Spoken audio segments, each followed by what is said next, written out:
Hey there, everybody. It's Mark Kep with campgroundviews.com, and I'm coming to you live. If you remember, I've posted a little bit of information about this incoming storm to Florida, and I do this every year when I don't know, I kind of like following this stuff, not because I like it as it's exciting, but I think it has a really big impact on our industry and obviously millions of people when these hurricanes come in. And so I've been watching this Dorian for a while and had some early indications that it was going to be significant, and it's looking like it's actually going to be a really significant storm. They keep upgrading it. And with this group, our overall goal is to make camping amazing and more fun. And that really comes down to you as an owner or operator of your park, is making it safe and effective. And so as I'm watching this, I'm obviously powerless to help you. If you're there in the path, you're dealing with it, and I'm off afar. And I was trying to think of how I could help you. And Patrick Hardy from Hytropy, he came right to mind. Here we are with Patrick. Patrick will be presenting at ARVC on Monday. As if you remember, I did a live stream with him about last week or the week before, kind of inviting you to that. Not kind of, you have to attend Monday. Anyways, Patrick, I dropped him a text message late last night and said, hey, can you come on with me early tomorrow and give the owners some actionable advice? If they're in the path of this hurricane or near it, what can they do today? What can they do to get ready? And he's obviously got a lot of experience with this. So Patrick, take it away. What should they be doing and thinking about as this hurricane's coming in? Well, first of all, Mark, thanks for having me on. I think that at this point, we're about 96 hours out from landfall. So one of the things I tell owners to do immediately is you need to begin to segment the tasks that you're going to need to complete. And you should take them day by day. So you should say, between the 96-hour landfall mark and the 72-hour landfall mark, I'm going to do A, B, C, D. And I'm going to lay that out a little bit. But then you also need to lay out activities from 72 to 48, and I'll talk a little bit about that too, 48 to 24, and then 24 to 0. And then actually, because this is looking like it's going to be a major hurricane, and when it lands, it's probably going to be a Category 4, that means there's going to be a fairly significant amount of inundation. There's going to be a lot of flooding, especially localized flooding near the coasts, and a lot of what we call storm surge, which essentially is exactly that, which is storm surge that comes directly out of the ocean and creates that localized flooding that we see on TV all the time. So one of the things I think that owners can do, and actually a really simple way they can do it, is take out a notepad, and on each page, right at the top, 72, and then the very next page, write down, 48, and go all the way backwards, all the way to 0, and then actually also write what you're going to do and what you think you're going to need to do afterwards. It doesn't mean you have to write down every detail. It doesn't mean you have to write down everything, but at least it helps to get you started on it. So at this point right now, we are between the 96-hour and the 72-hour mark. So the first thing I tell every property to do, and this is going to seem very strange, but it's something that doesn't happen a lot. The property needs to establish one person on the property who's going to be responsible for executing the plan. So if you have a disaster plan already, you need to pull it off the shelf, and then you need to appoint somebody and say, you're going to be responsible for ensuring the execution of the document itself, right? And sometimes I see properties do, and one of the reasons why properties sometimes don't perform very well is because there's a lot of confusion. There's a lot of managers each trying to do their own thing. There are different people on property who maybe are trying to seize control, especially since you have a lot of seasonal people on property. It's really important that one person say, the buck stops here, that I'm the one responsible for executing the plan. So that's really the first thing.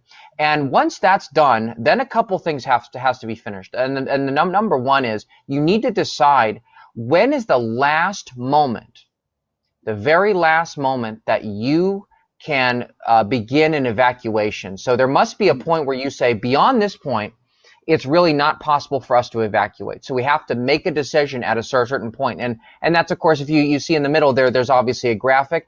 What I like to tell properties is by the time you are at the 72-hour mark, you should have something in place that says, we're going to decide within 3 hours or 4 hours if we're going to evacuate or not. In other words, if this conditionality exists, if it's going to be a Category 4, or if we're going to get a storm surge of 12 feet, whatever that number is, you should lay out some kind of bright line where you say, if that bright line is somehow passed at this period of time, then we are going to decide we're either going to evacuate or we're not. Because sometimes what happens is that the delay occurs, and then you have everybody trying to do a mass exodus at the end. And you know what that's probably going to be like. It's going to be extremely chaotic. People are not going to be able to get out. Egressing is going to be incredibly difficult. So that's really the first thing that I would tell people that you need to decide. The other thing I always talk to people too is I say, if you have a disaster plan, you need to pull it out now. And you need to think through every task you're going to be doing between now and the time of landfall. So if you feel as though you're going to evacuate, that's fantastic. How are you going to close the park? How, who's going to lock up? Who's going to be the last one out? So what, how are you going to handle the residents or the people who are there, the guests who refuse to leave? Are you going to contact law enforcement? Do you need to inform people? And the earlier, the better. I know sometimes it's hard for people to say, I don't want people to evacuate my property. But if you start the process now, it makes it so much easier for first responders. Because if in the end you have 2 or 3 of the residents who say, I really don't want to leave, then whatever your disaster plan says, either we ask them to leave, or we have first responders help them leave, or whatever the policies of the property are. But those are the first sets of steps that have to be chosen in that time period. So when folks are thinking about it, say they don't have a disaster plan in place, like a really formal one, and obviously we're almost down into crunch time. I guess we're not quite to crunch time yet. You've got a little bit of time between now and then. What should they be pulling together right now? Like, what should they, as a park owner, like, okay, I don't have a disaster plan. Patrick, what do I do now? Like, what is that thing? I'm going to be in charge, so I'm in charge. What next? The first thing you have to do is you need to, what we do is that, in our company, we believe in what we call the 3 C's, which is commanding, communicating, and carrying out. So the first is you establish one person who makes all the decisions in regards to the property. So that makes sense. Then what you need to start doing is communicating, which is you need to communicate decisions to the residents and to the staff. So you need to start opening up those mediums and making sure that they work. So for example, you need to make sure the walkie-talkies will go all the way to the end of the property. If they don't work, if they run out of battery, are you going to knock on doors? Are you going to go down streets? Whatever you're going to end up doing. Then the third thing is the actual execution, or what we call the carrying out. So that's at the point where you need to take out those sheets of paper and you need to say what needs to be done next. And what I generally tell properties are this: you need to, once you begin evacuating, start pulling out the emergency equipment now. If people are going to stay and shelter in place, that's fine. But what you're going to have to do is you have to make sure, do you have a generator in place? Do you have the gas? Do you have the ability to turn it on? Have you ever used it before? Where are you going to shelter in place? Where are the elevation areas that are most likely to be inundated, and which are the ones that are going to be safest? How are you going to handle if your main office is going to be flooded? You need to decide right now what you need to take with you. Because sometimes office people say, well, I need to take this, and I have to take this, and I have to take this, and that delays evacuations, where it's like you need to decide what staff members are going, and that calculus is determined based upon what do you need to take out of your office. Are there critical documents? Because if you haven't planned beforehand, now is the time to simply make a short list and say, okay, I'm going to take 5 things. I'm going to take a thumb drive. I'm going to take these things. I'm going to take the portable hard drive, and then all that other stuff, that's going to be essential in order for you to reopen the office. And as far as staff goes, is you need to decide what staff you really need on property. And I will tell you from experience that that doesn't mean everybody. That doesn't mean everybody. One of the things that's important to realize is that people in the park are responsible really for their own disaster programs and their own disaster plans. However, as park owners, what's really important to know is you need to make sure our evacuation routes open. And the last thing I would say that is really actionable as far as evacuating goes is, if you haven't done it through your disaster plan, take out a map of your park, the entire map of the park, and I want you to block it into 4 logical quadrants. 4 logical quadrants. It doesn't mean it has to be, a cross down the middle. Just decide there, I'm going to take this block, there's this block, there's this block, and there's this block. Then what you should do is phase the evacuation, where you're going to go quadrant by quadrant by quadrant by quadrant. That means that you don't have to eat the whole steak in one bite. You can break it down into smaller bites, and you can say at that point, okay, I recognize there are going to be more people in quadrant 2 or quadrant 3 that are going to need assistance. So I'm going to begin evacuating quadrant 1 first, so we can get those people out of there. In the meantime, I'm going to allocate staff to begin to figure out how can we move the residents who maybe, or guests who don't have, the same kind of mobility, or they maybe have O2 issues, or whatever it happens to be. And then we're going to move quadrant 4, and it's really important to continue to monitor how well egress is going.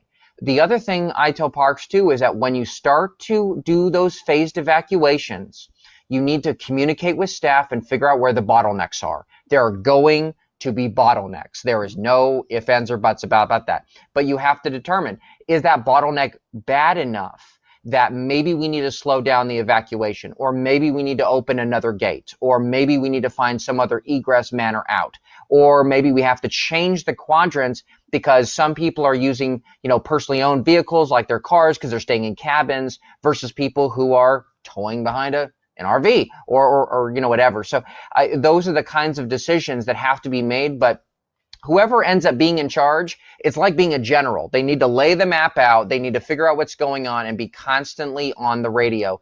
If I could say anything else to owners who right now are deciding on evacuations is I warn every property, no two hurricanes are the same. And they know that. If they've been in Florida, they know that. Hurricane Andrew was nothing like Hurricane Katrina, nothing like that. Every single year that we see a hurricane, it's going to be different. So I tell people, well, rely on your experience that you've used in previous years. That's fantastic. But what you do need to realize is that these storms can be very unpredictable. Things can happen on an infrastructure level. People behave very strangely during these types of storms, especially with, as you were talking about before, the media hype. When you get a lot of media hype, people start to act very chaotically and can definitely change the way they behave. Cool. Thank you, everybody who's joining us right now. This is Patrick Hardy. We're talking about plans for the upcoming hurricane that's scheduled to hit Florida, or not scheduled, forecast to hit Florida, and giving us some actionable advice you can take to do it. So feel free to post questions. That'll pop up on my screen, and I'll address it. If you're viewing this in the future, leave a question in the comment section. I'll share it with Patrick, and he'll respond via email and get you that information. Patrick, so that's great feedback for owners who are in the path. And if you're in the path, definitely take that advice and go for it. It's time to turn off Facebook and go write out your plan and start taking action. No more social media. Gone. Bye.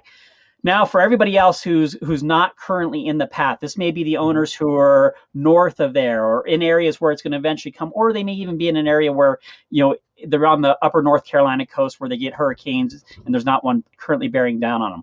What are some things you can do now that you have a few months before those hit to think about for this potential situation that will likely at some point in time occur? Well, if you're looking at storms in the future, obviously we're talking about, updated plans, right? This is the time of year where I tell everybody, if you're not in the path of the storm, pretend that you are in the path of the storm. Pretend that. Because now is a really good time where, all those months where we couldn't prioritize the disaster plan because we were busy, because, we had Memorial Day and then we had the July 4th and then we have a lot of people coming in the park. It is summertime. This is our time of year. Now is the ideal time to sit down with management and pretend that you are in the path of the storm. Now is the time to look at it, and all those times where you wanted to review, do the walkie-talkies work? Does this work? Are these the right phone numbers? If we're going to evacuate the park, oh yeah, I have agreements with 3 other parks in the area. Give them a call and say, are you still willing to honor this? I know we signed this a year ago. Is this something you're still prepared to do? Those are the kinds of questions you should be asking now. Think of it as a great time to update the plans. Go through it. Just talk to managers and say, if we had to evacuate off the property, what directions, what gates would we take? Do we have the keys? Do we have, how do we do the shutoffs? The shutoffs are always huge. How are we going to handle it if one of the roads is flooded? And really be honest. Really be honest. Is that road going to be reliable if you have storm surge at 4 feet or 5 feet?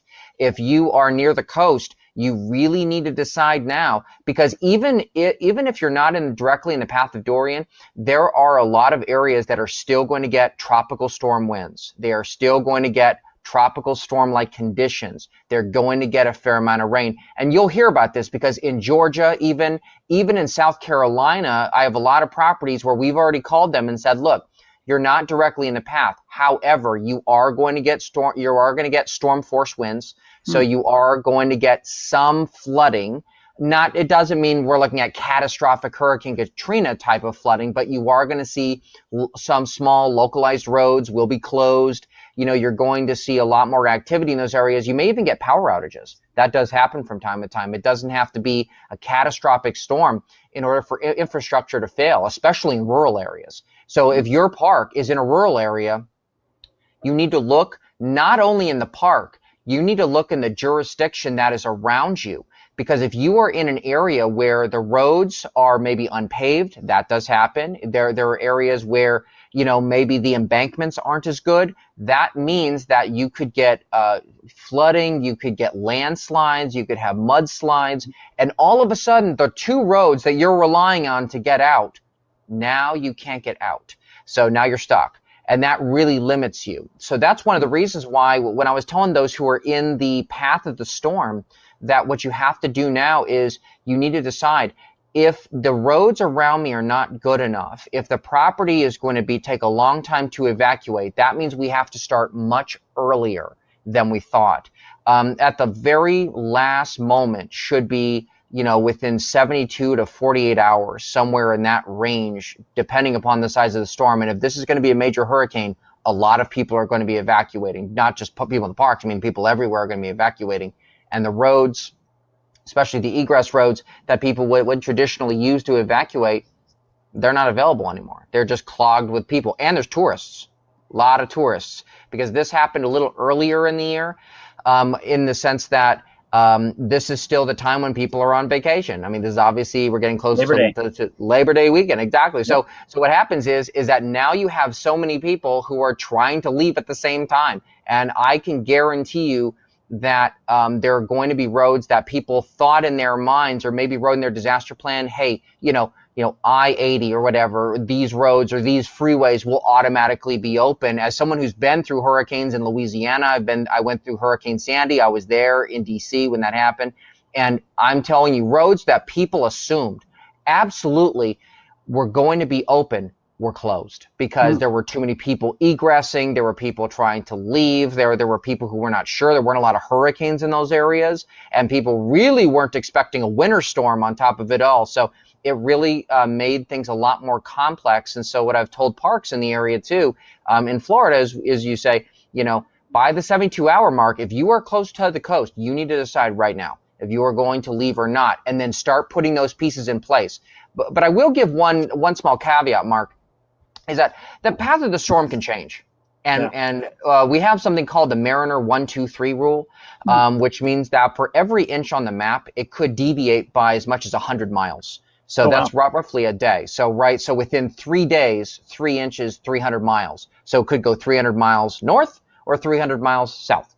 And that really helps us as disaster planners to turn to everybody and say, listen, pretend like you're in the path, because especially even in Georgia, I know properties that we've asked and said to them, we're advising you to evacuate. You really shouldn't fool around, because you don't have the kind of road infrastructure that is going to lend itself to a rapid evacuation than if you were farther north or if you were in a more industrialized or civic area. So those are choices that have to be made now. And the reason why I go back to having one person in charge is that really disaster planning by committee does not lend itself to that kind of rapid fire decision making that you're going to have in a rapidly changing event. I got a question for you on that. So the one person making the choice, probably the biggest reason why they won't make a choice is their fear of being wrong and then being blamed for making that choice that, they say evacuate and then the storm misses and it wasn't a big deal. What's your feedback for folks who are kind of on the fence about making that choice and actually taking the reins? What's your feedback for them? I think it's a matter of owning that choice, right? And I think that one of the things that I have told properties before, my staff tells properties, is look, these are choices that you're making on the property, but it's ultimately you have to own that. And I find that when you are decisive with people and you give them a message saying, look, we would love to have you here, we would love to have you here. But the reality of what's going on is that we need to, on a precautionary level, we need to move you, because the last thing we want to have is you, your family, your pets, your property here, and we can't get you out. And it may be that you'll be able to return in a day or two. We would love for that. So, but that's one of the reasons why, at the very beginning of this call, I was talking about communicating. If you communicate early and often, then people understand. It's when properties don't communicate and then things start to go wrong, they say, well, why weren't you talking to us about this 2 days ago? Why weren't you telling us about what was going on a day and a half ago, or 3 days ago, or 4 days ago? You knew about this days ago. Because what happens is that people will come back on property and they will say, you could have told us this, you could have told us that. And sometimes properties are worried about saying too much to guests and the residents. And I say that is, you can't have too much communication, really. As long as the messaging is clear and decisive from management, that it's like, we would love to have you, maybe you'll be able to come back, but we don't want you to get stuck on a road. But you're right. Otherwise, if you don't communicate at all, that's when people, in my experience, tend to blame the management of a property. This is why I'm so excited about what Patrick's doing for ARVC. Be there the opening day, Monday, sign up for the event. Patrick is an amazing expert in disaster planning, and he's in our industry. So Patrick, thank you for that. I want to add on here now about the marketing side of it. So now some of your parks will not get hit by the hurricane, but you're in areas where people will be evacuating too. And a lot of folks have questions about, what do I do to help the evacuation? The first thing you can do is you can contact your local emergency management center and say, hey, we're here for evacuees. If you need our help, contact us. We're available. Right, Patrick? Would that be good? Also, I saw this in West Glacier last summer. There was a big fire there. And the KOA in West Glacier actually has a designated area. It's this big open field that the firefighters use for their helicopters and their camp. And they've obviously planned this in advance. So the local emergency management, they immediately came to them and set up the camp there. And they were the operations center for the firefighters out of that area. So you, as a campground or RV park operator, you have land and you have space and you have the facilities and the amenities that can accommodate people who are in need, and also the first responders responding to that. So reach out to your local emergency management, your local community center, your local city hall, and just say, hey, we're willing to help. One of the other things that will happen in an emergency like this, and this is an important marketing message for you, if you have sort of dynamic pricing that adjusts your pricing based upon occupancy and it raises prices as you get more and more occupied, I recommend turning that off for now and just charging a flat rate.